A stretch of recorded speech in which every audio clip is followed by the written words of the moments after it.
How to repost on Instagram. Hi everyone, welcome back to our channel. In today's episode, I'll be showing you the ways to repost on Instagram.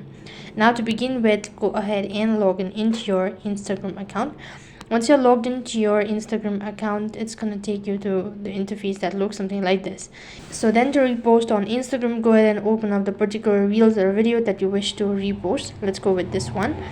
So just tap the arrow icon located right in the corner and click add to your story. So basically there is no such way of directly reposting the particular post on Instagram, unlike any of the other social media platform like TikTok and all sort of thing.